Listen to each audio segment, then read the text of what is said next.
Right, now, President has outlined, of course, what that manifesto meeting was about and some of the strides that they have taken, certainly, to meet some of those commitments. Let's get some analysis now to what came out of this weekend's gathering. Political analyst Asanda Ngoasheng joins us now for more. Asanda, good to have you, and thank you very much for coming on. So, President of the ANC says we need to know where and why we went wrong. I mean, do you think the ANC even today still doesn't know where and why they went wrong? Well, it's, it's only natural that they would say that, because they need to come across as people who are actively reviewing what they have or haven't done in the past. But I think, they know exactly where they went wrong. They could, for instance, just look at the Zondo Commission report and look at the number of names that are mentioned in that report vis-a-vis the number of names that are in the higher structure, the NEC, and they'll see that that is exactly part of, where the strategy of the ANC went wrong. But do you think they even take this process serious? I mean, do they even feel where they went wrong, people could punish them? Because President Cyril Ramaphosa says, well, 4 years ago, our people gave us a mandate during the elections, and we have no doubt that in a few months' time, they're going to come out in their numbers again and support us to do it all over again, the only party that can impact their lives. Do they honestly believe that? Well, the problem is that for as long as South Africans go out in their numbers and vote for the African National Congress to be the leading party, the ANC has no obligation or responsibility to really review where it is going wrong. So for as long as they know that they've got a groundswell of support, and unfortunately for us as South Africans, there doesn't seem to be much by way of a viable opposition. And so the ANC continues to win, because when people look at the ANC and, what it has or hasn't done, and then they look at the opposition, they find the opposition wanting, unfortunately. And so they fall for the usual, rather the devil that than a new person who's also going to come in and disappoint you in exactly the same way. Apart from citing the normal stuff that they cite, Statistician General saying, well, 90% connectivity in electricity now in South Africans, one would ask how often do they actually have that electricity on? But that's a story for another discussion, saying 90% connectivity in water. But what's interesting is what he's highlighting here as coming from the alliance partners who are sitting with them and saying, yeah, we hear this thing, but, for example, Kosatu says progress made on the minimum wage.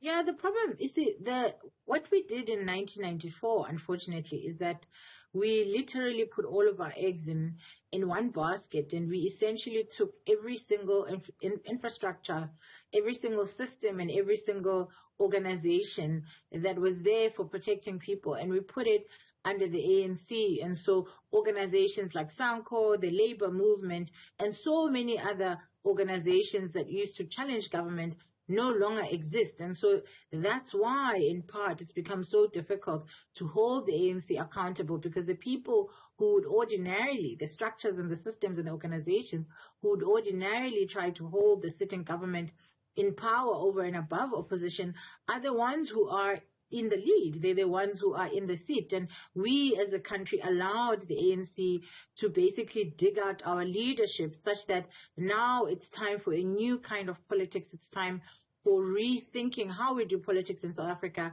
And we find ourselves with a leadership vacuum, because everybody that could be a leader that is interested in politics is already sitting pretty within the ANC and not interested in moving anywhere else. And so it's going to be interesting to see, what happens and how the new political parties are going to fare in 2024, because we're sitting with a situation where the ANC is very comfortable in the knowledge that the majority of South Africans, even if it's by a very small margin, are going to go and vote for them. And the opposition between Moon Pact and, all the other various strategies that have been put forward, I don't see much of a good showing, considering the fact that this would be such an easy win in an environment where we had real opposition that actually did its job of opposing, that actually delivered an alternative government. If we look, we see that the numbers say even the Democratic Party, alliance itself in the Western Cape is struggling to retain its numbers. They lost 5% in the last elections, and they're set to lose even more or even higher margin in this election that's coming. And so it's a race to the polls for everybody. And the most comfortable of those people, unfortunately, is the ANC, because although people are tired of them, people are sick of their corruption, when they look around, the options are not so forthcoming, unfortunately. Yeah. What are the chances that even after this review, the review itself is going to be a rehash of what has always been there anyway, even in the 2019 manifesto? For example, COSATU is saying, well, you still have not reached the minimum wage thing. SACP says, well, we're still not sure about this issue of prescribed assets. We're still not hearing you on the establishment of the Sovereign Wealth Fund.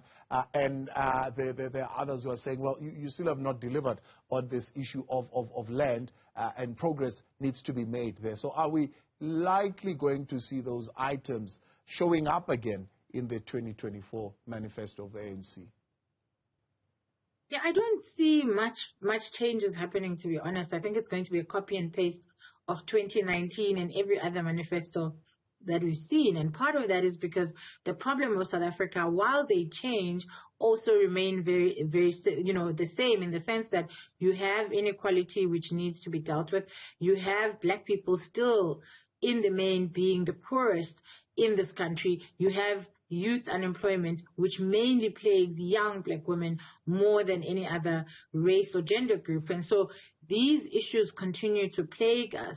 And, the more the institutions of the ANC, the more the institutions of the government focus on corruption and fail to deliver, the worse these issues are going to become. And what we have also is that we are, in a sense, in some version of a Stockholm syndrome, where the ANC delivered us from our oppressor, which was, what the apartheid government was. And it's very difficult for people to part ways with those who have liberated them.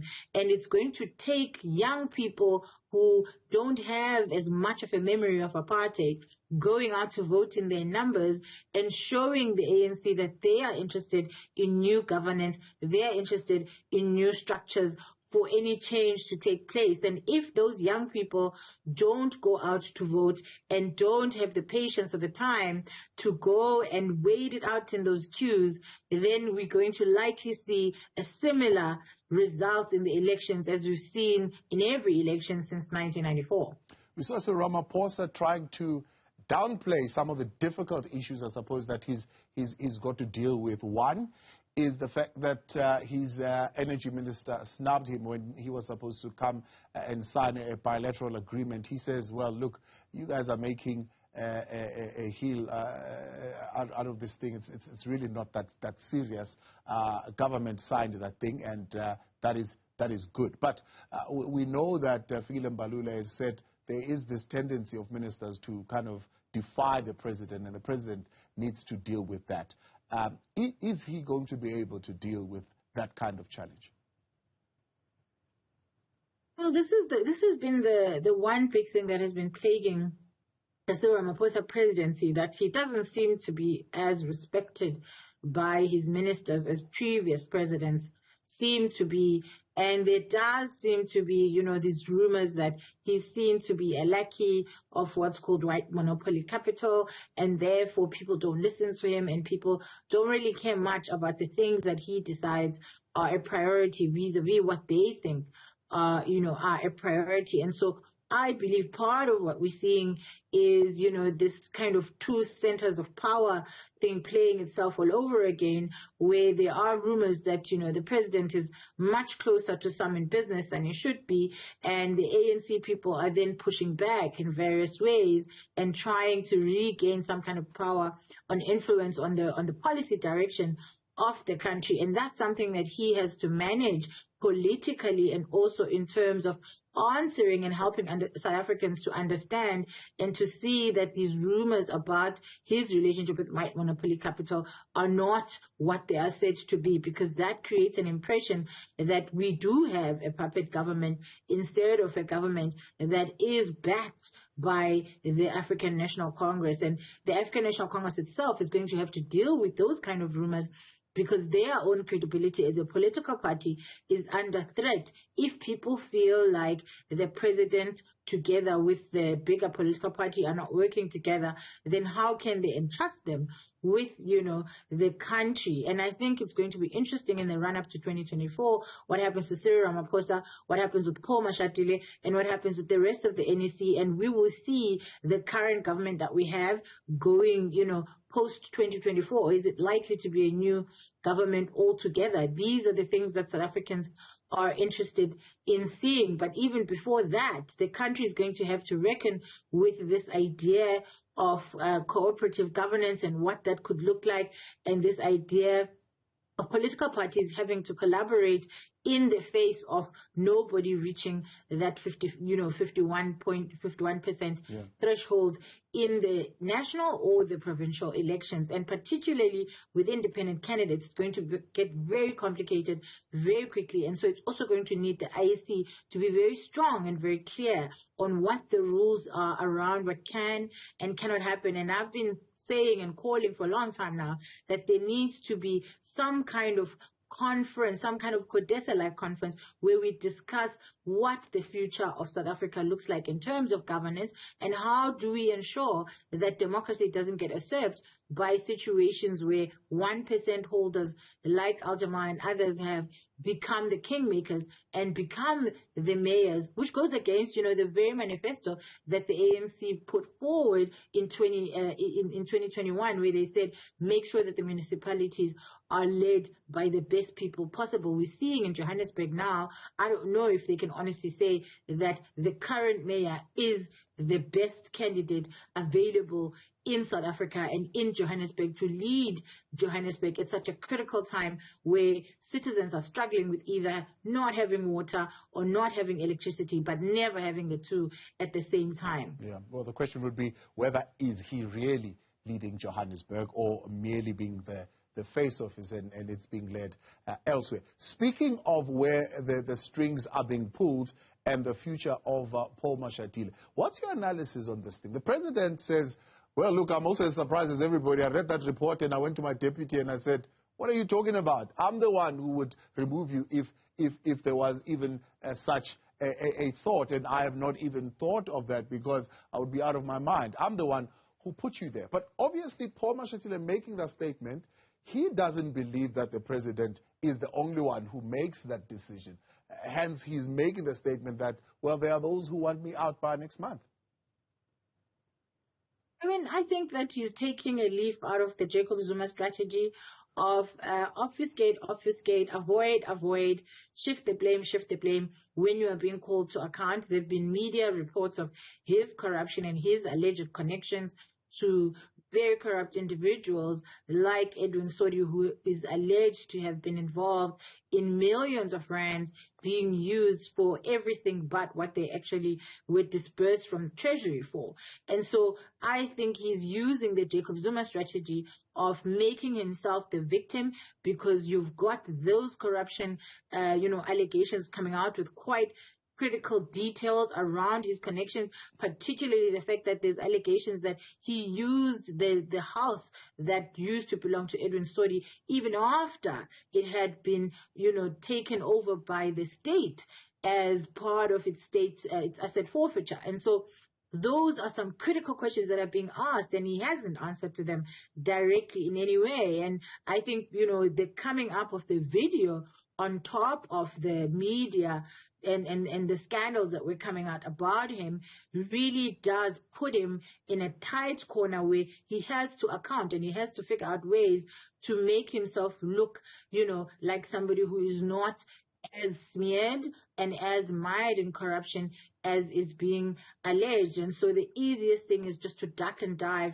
and to obfuscate. And as I said, with South Africa's current climate, we don't have a tolerance for violence, particularly from police, and that incident by the VIP team that was assigned to him being very violent towards private citizens, it doesn't set a good precedent for South Africa. And South Africans have watched across the continent the ways in which politicians go about with their security, trampling on people's rights and meting out violence. And that is the last thing that we want to happen in South Africa, for us to be a country wherein if you make a mistake and you don't move left when the presidential or deputy president or any minister's blue light brigade is behind you, then you are suddenly in the line of violence. That is not a way that South Africans want to live, because we have history of that across the continent. We've seen the consequences, and we don't want to become yet another African state where this is normalized. And so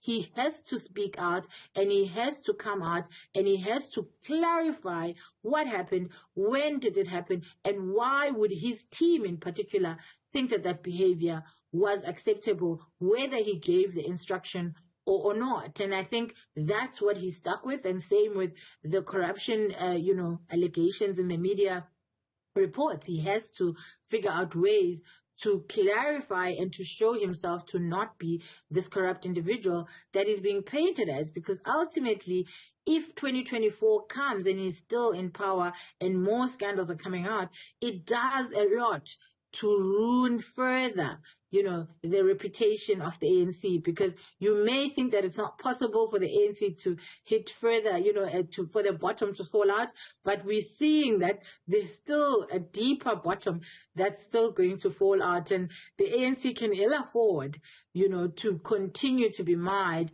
particularly those at the top, to continue to be mired in corruption and to continue to have their names dragged in such allegations, and also connected to violence, including the GBV that his advisor is being alleged to have participated in, with his alleged ex-girlfriend. And so there's a lot that's going on, and the easiest way is just to say, people just don't want me, people want me out, there's a conspiracy against me, rather than to answer the very difficult questions that South Africa deserve answers for.